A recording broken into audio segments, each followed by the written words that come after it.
बिस्मिल्लाहिर्रहमानिर्रहीम। आज हम ओ लेवल अकाउंटिंग जिसका कोड है 7707 उसका मई जून 2019 का पेपर 2 करेंगे।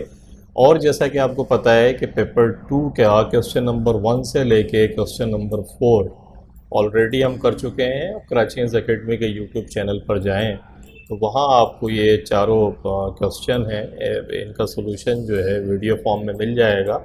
और इसके अलावा भी ओ लेवल से रिलेटेड काफ़ी चीज़ें वहाँ पड़ी हुई हैं जो आपको एग्ज़ाम्स में बहुत हेल्पफुल साबित होंगी, तो उनको ज़रूर देखें। आज हम इसका क्वेश्चन नंबर 5 करते हैं जो लास्ट हमारा है, और देखते हैं कि इसमें क्या है।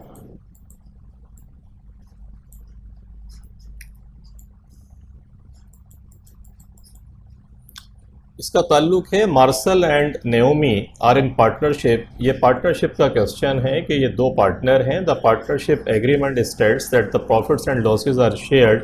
मार्शल 3/5, मार्शल जो है उसको 3/5 उसका शेयर है, एंड नेओमी 2/5, और नेओमी का जो है वो 2/5 है। Interest on capital is allowed at the rate of 4% per annum. Interest जो है वो 4% पर एनम के हिसाब से जो है वो कैपिटल के ऊपर दिया जाता है। Interest is charge on drawing excluding salaries, के सैलरीज को हटा के जो ड्राइंग है जो पर्सनल यूज़ के लिए ये पार्टनर निकालेंगे उसके ऊपर इंटरेस्ट जो है वो चार्ज होगा। मेट during the year at the rate of 5% के हिसाब से, यानी जो कैपिटल इन्होंने लगाया है बिजनेस में उस पर 4% इनको मिलेगा इंटरेस्ट, और अगर ये पर्सनल यूज़ के लिए पैसा निकालते हैं तो उस पर 5% इनको देना पड़ेगा। और जो भी प्रॉफिट एंड लॉस होगा वो 3/5 और 2/5 के हिसाब से डिस्ट्रीब्यूट हो जाएगा। Marshall receives a salary of $8,000। Marshall जो है उसको 8,000 की सैलरी भी मिलती है। The following balances were expected from the books on 30th April 2019। 30 अप्रैल 2019 को ये बैलेंसेस दिए हुए हैं आपको, ये तमाम बैलेंसेस दिए हुए हैं। बैलेंसेस देने के बाद में देखते हैं नीचे क्या कहता है। नीचे कहता है एडिशनल इन्फॉर्मेशन भी उसने आपको दी हुई है, ये एडिशनल इन्फॉर्मेशन भी हम देखते हैं। उसके बाद क्या मांगता क्या है हमसे, कहता है prepare the income statement and appropriation account for the year ended 30 अप्रैल 2019।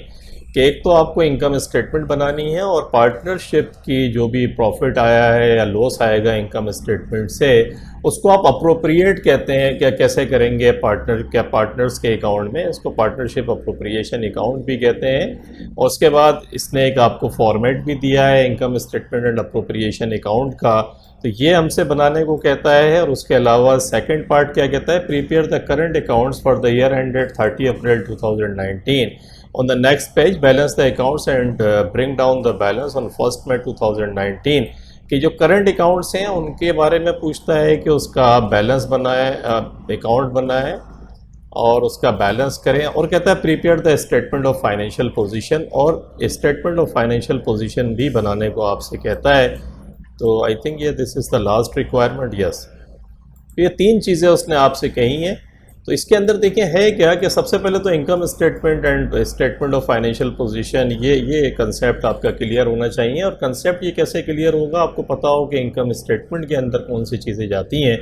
तो नॉर्मली हमें पता है कि इनकम स्टेटमेंट में आइदर रेवेन्यूज़ होंगे या एक्सपेंसेस होंगे, लॉसेज हैं और प्रॉफिट्स हैं, अदर इनकम है, इस किस्म की चीज़ें हम इनकम स्टेटमेंट के अंदर लेकर जाते हैं। और पार्टनरशिप का कंसेप्ट भी आपको क्लियर होना चाहिए। इस पार्टनरशिप का जो सवाल है इसमें इसने आपको खुद ही परसेंटेजेस दे दी हैं, ये भी बता दिया है कि जो प्रॉफिट होगा वो किस रेशो से बटेगा। इंटरेस्ट ऑन कैपिटल भी खुद दे दिया है, इंटरेस्ट ऑन ड्राइंग भी खुद बता रहा है, सैलरी बताई है इसने। मेरे लेक्चर्स अगर आप कराची एकेडमी के यूट्यूब चैनल पर जाएं तो मैंने एस लेवल अकाउंटिंग में पार्टनरशिप के कुछ लेक्चर रिकॉर्ड कराए हैं।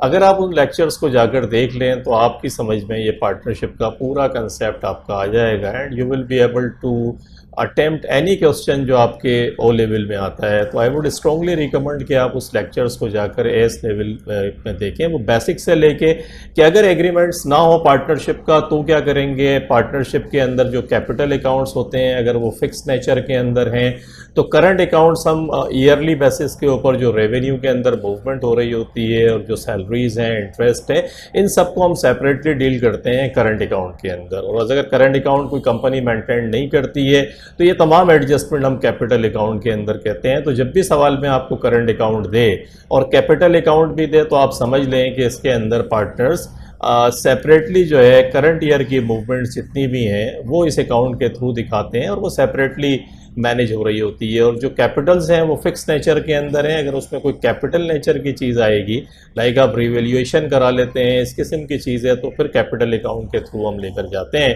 तो इस सवाल के अंदर देखें इसने सब दे दिया है, तो आप जाके वो लेक्चर ज़रूर देखें। अब हम अकाउंट्स को देखना शुरू करते हैं। परचेजेज उसने आपको दे दी, परचेजेज आपको पता है इनकम स्टेटमेंट के अंदर चली जाएगी। रेवेन्यू आपको पता है इनकम स्टेटमेंट में जाएगा।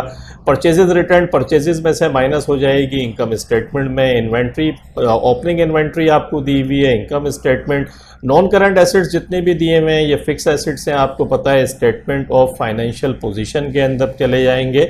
वेजेस एंड सैलरीज है आपकी इनकम स्टेटमेंट में चली जाएगी। Motor vehicle expense income statement में आ गया। Provision for depreciation Contra asset है। प्रोविजन फॉर डेप्रिसिएशन का मकसद क्या होता है कि ये एसेट्स अपनी जो यूटिलाइजेशन इनकी हो गई है, जितना ये इस्तेमाल हो गए हैं, वो सारे के सारे प्रोविज़न फॉर डेप्रिसिएशन कहलाएंगे। लाइक जैसे प्रीमिसेस है, तो प्रीमिसेस माने बिल्डिंग वगैरह जिसके ऊपर आप होते हैं, 90,000 की थी और 38,000 की इस्तेमाल हो चुकी है, डेप्रिशिएट हो चुकी है। बाकी जो बैलेंस बचेगा वो बुक वैल्यू होगी इसकी। तो ये कॉन्ट्रा एसेट्स हैं, बैलेंस शीट का पार्ट बनेंगे। और इस साल का जो डेप्रिसिएशन एक्सपेंस है एडिशनल इन्फॉर्मेशन में दिया है वो इनकम स्टेटमेंट में भी जाएगा। प्रोविज़न फॉर डाउटफुल डेट्स दे रहा है। प्रोविज़न फॉर डाउटफुल डेट्स का मकसद है कि वो पैसा जो हमें एक्सपेक्टेड है कि शायद कस्टमर ये पैसा हमें ना दें, जनरल एक्सपेंसेस है, ये इनकम स्टेटमेंट में चला जाएगा। प्रोविज़न जो है ये स्टेटमेंट ऑफ फाइनेंशियल पोजीशन में जाएगा। लेकिन करंट ईयर का जितना भी बैड डेट्स है या इररिकवरेबल डेट्स है, बैड डेट्स एक्सपेंस, वो सारे का सारा इनकम स्टेटमेंट के अंदर भी जाएगा। तो हम इसको देखते हैं। मार्केटिंग एक्सपेंसेस है, इनकम स्टेटमेंट में चला गया। ट्रेड पेबल लाइबिलिटी है, स्टेटमेंट ऑफ फाइनेंशियल पोजीशन में आ गया।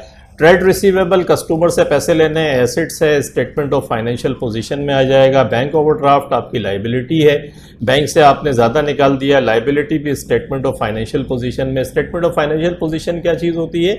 लाइक बैलेंस शीट जिसके अंदर एसेट्स एंड इक्विटीज़ को आप लेकर जाते हैं, तो वो स्टेटमेंट ऑफ फाइनेंशियल पोजीशन है। इलेक्ट्रिसिटी एंड वाटर एक्सपेंस है, इनकम स्टेटमेंट में चला जाएगा। इंश्योरेंस एक्सपेंस है, इनकम स्टेटमेंट के अंदर चला जाएगा। कैपिटल अकाउंट आपको पता है कि कैपिटल तो होते ही कैपिटल इक्विटी नेचर के हैं, स्टेटमेंट ऑफ फाइनेंशियल पोजीशन में चले जाएंगे। और करंट अकाउंट जैसा कि मैंने बताया है कि अगर पार्टनरशिप है तो ये ईयरली बेसिस पे जो भी रेवेन्यू जनरेट हो रहा है, इनको सैलरी मिल रही है, इंटरेस्ट ऑन कैपिटल है, इंटरेस्ट ऑन ड्राइंग है, ऐसी तमाम चीज़ें हम सेपरेटली मेंटेन करते हैं करंट अकाउंट के थ्रू, जिसके बैलेंसेस दोनों क्रेडिट हैं। ड्राइंग इन्होंने ज़ाती पर्सनल यूज़ पे जो निकाला है वो भी आपको दी हुई है। और ये बैलेंसेस अगर आपने आइडेंटिफाई ढंग से कर लिए हैं तो फिर आपके लिए ज़िंदगी आसान होगी। एंडिंग इन्वेंट्री, एडिशनल इन्फॉर्मेशन में एंडिंग इन्वेंट्री दी हुई है, वो माल जो बिकने से रह गया, ये आपका एसेट भी है और इनकम स्टेटमेंट के अंदर भी जाएगा। The annual insurance premium of 4,600 was paid on 1 नवंबर 2018 कि एनुअल इंश्योरेंस प्रीमियम 4,600 का आपने 1 नवंबर 2018 को पे करा। तो आपसे मांग कब का रहा है? ये कहता है 30 अप्रैल का बनाए आप। तो 30 अप्रैल का मकसद क्या हुआ? कब पे किया है आपने? ये आपने 1 नवंबर को पे किया है और 30 अप्रैल को आप बनाएंगे तो 30 अप्रैल। तो इसका मकसद हुआ कि आप अगर गिने, सबसे पहला काम तो ये कर लें, इस 4,600 को डिवाइड कर दें 12 से, ताकि आपको पता चल जाए कि पर मंथ का इंश्योरेंस कितना है। तो 4,600 डिवाइडेड बाय 12 ये बनते हैं 383, क्योंकि एनुअल इंश्योरेंस प्रीमियम है। तो 4,600 डिवाइडेड बाय 12 तो 383.33 बनता है। और इसको मल्टीप्लाई कितने से करें? देखिए, नवंबर से गिनना शुरू करें। नवंबर, दिसंबर, जनवरी, फरवरी, मार्च, अप्रैल, यानी 6 महीने का जो किराया है वो आपने इस्तेमाल हो गया, क्योंकि आप 30 अप्रैल को बैठ के अपना इनकम स्टेटमेंट बना रहे हैं। तो पूरे साल का आपने इंश्योरेंस प्रीमियम दिया था 4,600, तो 6 महीने आपने इस्तेमाल कर लिया। 6 महीने अभी बाकी है जो आपको बेनिफिट नेक्स्ट फाइनेंशियल ईयर में देगा। तो मल्टीप्लाइड बाई आप 6 से कर दें। तो इसको आपने 6 से मल्टीप्लाई किया तो ये 2,300, ये आपका इंश्योरेंस प्रीमियम, प्रीपेड इंश्योरेंस है, तो ये बैलेंस शीट में चला जाएगा। और इसका मकसद है कि ऊपर जो इंश्योरेंस उसने आपको दिया है, ये देखें, ये इंश्योरेंस आपने 6,500 जो दिया है, इस 6,500 में से माइनस 2,300 कर लें, क्योंकि ये 2,300 आपका बच गया है। तो 6,500 माइनस 2,300। तो ये 4,200 रुपये का जो इंश्योरेंस है ये इनकम स्टेटमेंट के अंदर जाएगा आपकी। ये एडजस्टमेंट इस तरीके से आपने कर ली। आगे आए, कहता है जनरल एक्सपेंसेस $1,150 वर आउटस्टैंडिंग, कि ये आउटस्टैंडिंग थे। आउटस्टैंडिंग का मकसद है कि ये इस्तेमाल तो हो गए लेकिन अभी आपने इसकी पेमेंट नहीं करी है। तो जनरल एक्सपेंस हैं कहाँ दिए हुए, देखिए जनरल एक्सपेंस ये 18,600 दिए हुए हैं। इसके अंदर 1,150 रुपये और जमा कर लें क्योंकि ये एक्सपेंसेस भी हो गए हैं लेकिन इसकी पेमेंट आपने अभी तक नहीं करी है। तो ये 18,500 बनते हैं, 18,600 प्लस 1,150, ये 19,750। ये एक्चुअली आपका एक्सपेंस है और ये 1,150 आपकी लाइबिलिटी भी है जो स्टेटमेंट ऑफ फाइनेंशियल पोजीशन में भी जाएगा। Wages and salaries included the salary paid to Marshall, के वेजेस एंड सैलरीज जो ऊपर दी हुई हैं उसमें मार्शल की जो 8,000 की सैलरी है वो शामिल है। तो ये 8,000 की सैलरी ये जो बता रहा है आपको ये सैलरीज एंड वेजेस में शामिल है। तो सैलरीज एंड वेजेस जो आपकी ये वेजेस एंड सैलरी, तो इसमें से 8,000 आप माइनस कर दें तो 46,000 में से माइनस कर दिया आपने 8,000 तो बनता है 38,000। ये 38,000 का जो है वो सैलरीज एंड वेजेस हैं जो आपकी इनकम स्टेटमेंट का पार्ट बनेंगी। Depreciation is to be charge on all non current assets on at the end of the year as follow. साल के एंड में जो भी नॉन करंट एसेट्स है उस पर डेप्रिसिएशन चार्ज होगा। कैसे होगा देख लेते हैं। 2% प्रीमिसेस पे कहता है 2% पर एनम ऑन कॉस्ट। तो प्रीमिसेस है कितने की और कॉस्ट का मकसद है कि प्रीमिसेस की कॉस्ट है 90,000। ये 90,000 का आप 2% निकाल लें तो 90,000 का 200 बना 1,800। ये प्रीमिसेस का डेप्रिसिएशन हो गया। कॉस्ट का मकसद है प्रोविजन माइनस ना करें, सिंपल कॉस्ट के ऊपर निकाल लें। आगे कहता है कि मोटर व्हीकल है 25% पर एनम। मोटर व्हीकल का 25% पर एनम है यूजिंग द डिमिनिशिंग और रिड्यूसिंग बैलेंस मेथड। क्या होता है, ये मेथड होता है कि जिसमें से कॉस्ट में से जितना वो एसेट्स इस्तेमाल हो चुका है जो उसका प्रोविजन फॉर डेप्रिसिएशन है वो माइनस कर दें, बुक वैल्यू आ जाएगी। और बुक वैल्यू के ऊपर इसका फार्मूला होता है book value multiplied by diminishing rate या डेप्रिसिएशन रेट। तो 25% है मोटर व्हीकल का। मोटर व्हीकल देखते हैं,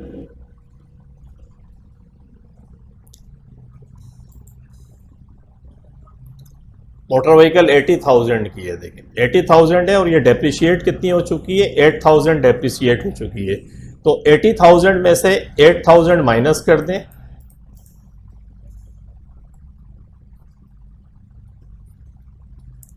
ये 72,000 बचता है। इसका आप निकाल लें 25% जो वो आपसे दे रहा है।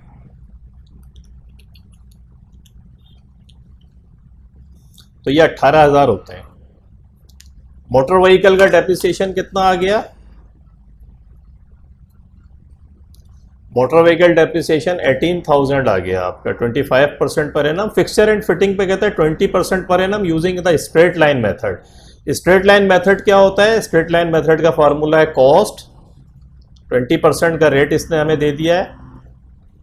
और स्ट्रेट लाइन मेथड का फार्मूला होता है कॉस्ट माइनस रेजिडुअल वैल्यू या scrap value divided by useful life. अगर ये ना हो तो इसको परसेंटेज फॉर्म के अंदर भी ले आते हैं और परसेंटेज हमेशा कॉस्ट के ऊपर लगती है। तो इसकी कॉस्ट देख लें कितनी दी हुई है, फिक्सचर एंड फिटिंग की 52,000 की कॉस्ट है। जब भी स्ट्रेट लाइन मेथड कहे तो आप कभी भी प्रोविजन फॉर डेप्रिसिएशन को माइनस नहीं कीजिएगा। तो इसकी कॉस्ट है 52,000 और 52,000 का 20% ये कितना आ गया, 10,400। तो ये तीनों का डेप्रिसिएशन आपने निकाल लिया इस तरीके से। डेप्रिसिएशन निकालने के बाद the provision for doubtful debts is to be maintained at 5%। 5% के ऊपर जो है वो इसको हम मेंटेन करेंगे। और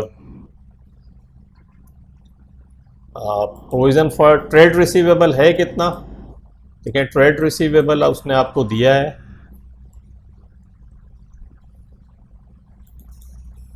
ये है 36,000, ये आपको नज़र आ रहा होगा 36,000। जब भी वो आपसे ऐसा कहे तो आप 36,000 आपको दे रहा है वो।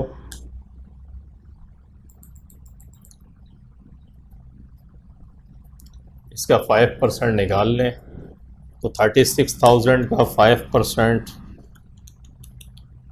वो कहता है ये है, तो 1800 बनते हैं। ये आपका ये आ गया। जब भी ये परसेंटेज आप निकालें तो इसके ऊपर भी देखें, मेरा एक लेक्चर है, आप कराचीज एकेडमी के यूट्यूब चैनल पर जाएं।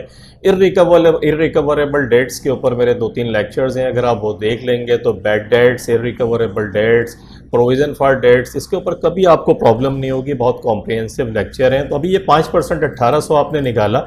जब भी ये निकालें तो ट्रायल बैलेंस में जाकर देखें कि already provision for doubtful dates में कितने पैसे पड़े हुए हैं। तो इसने देखें हमें बताया था ये पढ़े हुए हैं हमारे पास provision for doubtful dates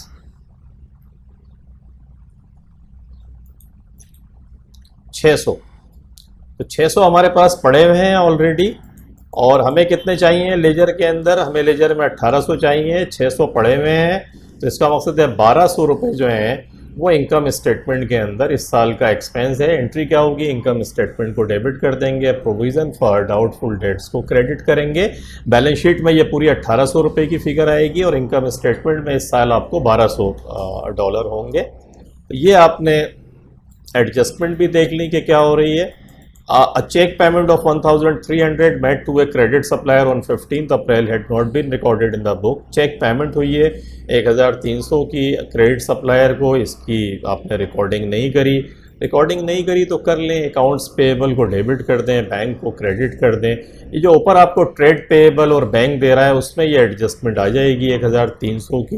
accounts payable में से भी इसको माइनस कर देंगे और बैंक के अंदर से भी इसको माइनस कर देंगे। तो बैंक और ट्रेड पेबल में हम इम्पैक्ट दिखा देंगे। ये हमारी एडजस्टमेंट हो गई। एडजस्टमेंट के बाद में आप सीधा सीधा फिर रेवेन्यू उठा लें और इनकम स्टेटमेंट बनाना शुरू करें। इनकम स्टेटमेंट के अंदर देखें क्या है। रेवेन्यू आपको दे रहा है वो 3,28,000। देखें रेवेन्यू 3,28,000 ये दे दिए, उठा लिया। परचेजेज 1,84,000 ये दी हुई है आपको। ओपनिंग इन्वेंट्री दी हुई है आपको ये 31,300। तो ओपनिंग इन्वेंट्री 31,300 आ गई। परचेजेज आपको दी हुई है। परचेजेज में से परचेजेज रिटर्न्स आउटवर्ड्स या परचेजेज रिटर्न, ये परचेजेज रिटर्न भी 17,500 देखें ये फिगर दी हुई है। तो 17,500 परचेजेज में से माइनस कर दें, आपके पास गुड्स अवेलेबल फॉर सेल्स आ गया। एंडिंग इन्वेंट्री सवाल के एंड में आपको दी हुई है, ये बिल्कुल फॉर्मेट है।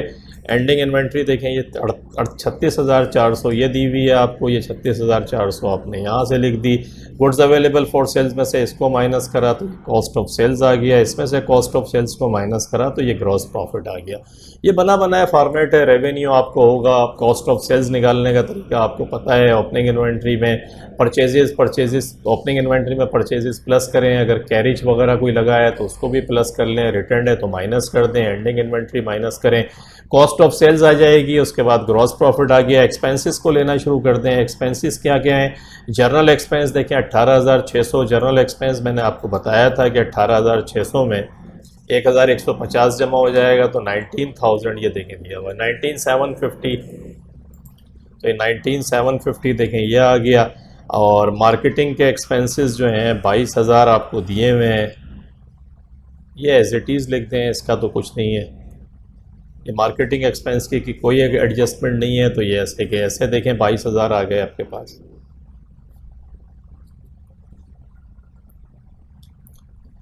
और उसके बाद आगे आ जाएं। उसके बाद है wages and salaries. Wages and salaries मैंने देखें बताया था आपको कि वेजेस एंड सैलरीज़ जो दी हुई हैं आपको इसके अंदर, ये सारे एक्सपेंसेस उठा के लाइन से लिखना शुरू कर दें।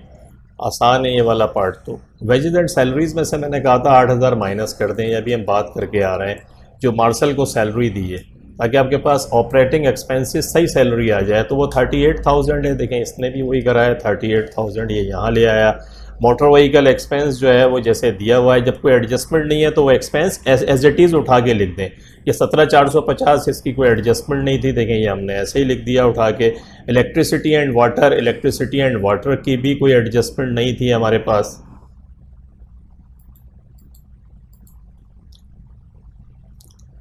इसकी 16,10,650 की कोई एडजस्टमेंट नहीं है, ये हम ऐसे ही ले आए उठा के यहाँ पे।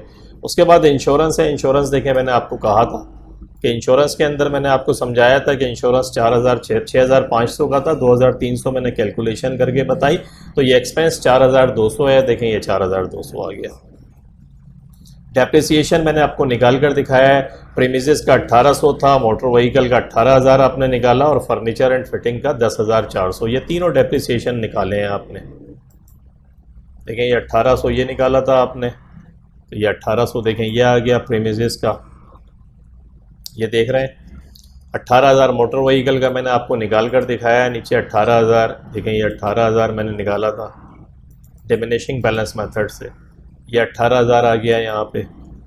और सेकंड ये जो फर्नीचर एंड फिटिंग 20% था, ये भी मैंने आपको निकाल कर बता दिया था, ये 10,400। देखें ये 10,400 आ गया। Increase in provision for doubtful dates, ये मैंने आपको बताया 1,200 रुपये 1,800 रुपये निकले थे। मैंने कहा 600 रुपये पहले पड़े हुए हैं, वो मैंने माइनस करवा दिए थे क्योंकि ऑलरेडी आपको चाहिए थे, तो आपने ये 1,200 रुपये जो प्रोविज़न फॉर डेट्स के निकाले। प्रोविज़न फॉर डेट्स के तो ये 1,200 रुपये ये आ गए। इन सबको जमा करके आप यहाँ लेकर आए, इसमें से इसको ये सारे एक्सपेंसेस हैं, इसमें से इसको माइनस किया, प्रॉफिट ऑफ द ईयर आ गया। जब ये प्रॉफिट फॉर द ईयर आ जाए, यहाँ तक तो देखें सिंपल है। प्रॉफिट फॉर द ईयर जब आप निकाल लें, इसका तरीका तो अप्रोप्रिएशन अकाउंट जब शुरू होगा जब प्रॉफिट और लॉस आपके पास आ जाएगा। जब प्रॉफिट आपके पास आ जाए तो अप्रोप्रिएशन अकाउंट करना आसान है। अप्रोप्रिएशन अकाउंट कैसे बनेगा? पहले तो इंटरेस्ट ऑन ड्राइंग निकाल लें। ये आपको इंटरेस्ट ऑन ड्राइंग का मकसद है, ये प्रॉफिट है आपका। प्रॉफिट समझ रहे हैं, क्योंकि आप अकाउंटेंट हैं तो इंटरेस्ट पार्टनर्स आपको देंगे, तो आपके प्रॉफिट में ये एडिशन होगा, इसलिए इसको पहले लिख लें। ये निकलेगा कैसे? इसने सवाल में आपको बताया था। आप अगर सवाल ध्यान से देखें तो सवाल में उसने क्या कहा था कि इंटरेस्ट ऑन ड्राइंग जो है वो 5% है। Interest on charge on drawing during the year 5%, ये 5% आया है। और 5% जो है जो भी साल में, तो ड्राइंग है कितनी वो यहाँ से देख लेते हैं। इसका 5% निकाल लें और इसका 5% निकालें, तो 10,000 का 5% 500 आ गया, और इसका जो 12,000 12 पंजे 60 600 ये आ गया। तो मार्शल का जो है 500 है और नेओमी का जो है वो 600। तो देखें ये 500 और 600, ये 500 और 600, मार्शल का 500 और नेओमी का 600। उसके बाद इंटरेस्ट ऑन कैपिटल, ये आपको अब यहाँ से डिस्ट्रीब्यूशन शुरू होगी, तो ये आपको देना पड़ेगा पार्टनर्स को। उन्होंने कैपिटल लगाया है और रेट क्या है उसका, रेट सवाल के अंदर उसने बताया है। रेट आपको रेट देखें 4% है। इंटरेस्ट कैपिटल पे 4% के हिसाब से देंगे, तो 4% किस पे देंगे? कैपिटल आ जाए। कैपिटल देखें ये है 80,000 का 4% कितना हुआ?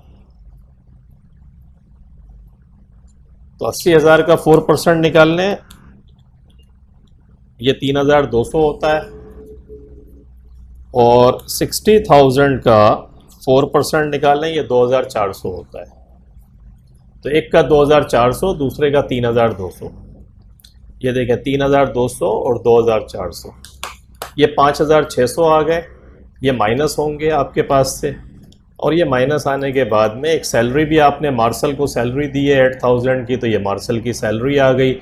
8,500 5,600 टोटल 13,600 बनते हैं। तो टोटल जो प्रॉफिट था इंटरेस्ट ऑन कैपिटल प्लस करके 24,250, इसमें से ये 13,600 आपने माइनस करे तो 10,650 बचते हैं। ये 10,650 आपके पास प्रॉफिट बाकी बचा। सिंपल है, देखें प्रॉफिट एंड लॉस तक निकालना आपको आता है। इनकम स्टेटमेंट हमने बना ली, जैसे नॉर्मल बनती है वैसे बना लें। पार्टनर्स की जो ट्रीटमेंट है वो सेपरेट करें। ड्राइंग के ऊपर जो कैपिटल है ड्राइंग पे आपको मिलेगा, पार्टनर्स आपको देंगे, तो जो भी प्रॉफिट आया है उसके अंदर प्लस कर दें उसको, और जो कैपिटल है उसको आपको देना पड़ेगा वो माइनस कर दें। कोई सैलरी है तो सैलरी माइनस कर दें। बाकी जो प्रॉफिट बचा है उसको देखें कि उसने दिया होगा सवाल में कि किस रेशो से बचेगा, उसका डिस्ट्रीब्यूशन होगी। तो मार्शल जो है 3/5 है और नेओमी 2/5, तो 3/5 एंड 2/5 के हिसाब से इसको बांट दें। कैसे बांटेंगे? ये 10,650 है, इसका 3/5 निकाल लें, तो 10,650 बचा है, इसका मल्टीप्लाइड बाय 3 डिवाइडेड बाय 5, ये बनता है 6,390। ये देखें 6,390 मार्शल का, और मार्शल की रेशो जो थी वो 3/5 थी। अब आ जाए इसी 10,650 को फिर लिखें, ये सेम रहेगा। Multiplied by 2/5। 2/5 किसका रेशो है? वो है नेओमी का। तो 10,650 मल्टीप्लाइड बाई 2 डिवाइडेड बाय 5, तो ये बनता है 4,260। और देखें ये 4,260 ये आ गया आपका। तो इस तरीके से आपने 10,650 जो प्रॉफिट था उसको बांट दिया। ये जो प्रॉफिट के बाद हमने जितने काम करे हैं ये एक्चुअली अप्रोप्रिएशन अकाउंट हैं, और ये आपने इस तरीके से करे तो आपने देखा कि किस तरीके से अगर आपके पास बेसिक स्ट्रक्चर है कि कौन सी चीज़ इनकम स्टेटमेंट में जाएगी। और अप्रोप्रिएशन अकाउंट के लिए मैं फिर कह रहा हूँ कि जाके मेरे लेक्चर्स देख लीजिएगा। कोई बात अगर किसी की समझ में नहीं आई हो, वो लेक्चर्स देखेंगे तो आपकी समझ में पूरा आ जाएगा। अब आते हैं हम आगे की तरफ। आगे हमारा सेकंड पार्ट क्या है? सेकंड पार्ट में कहता है प्रिपेयर द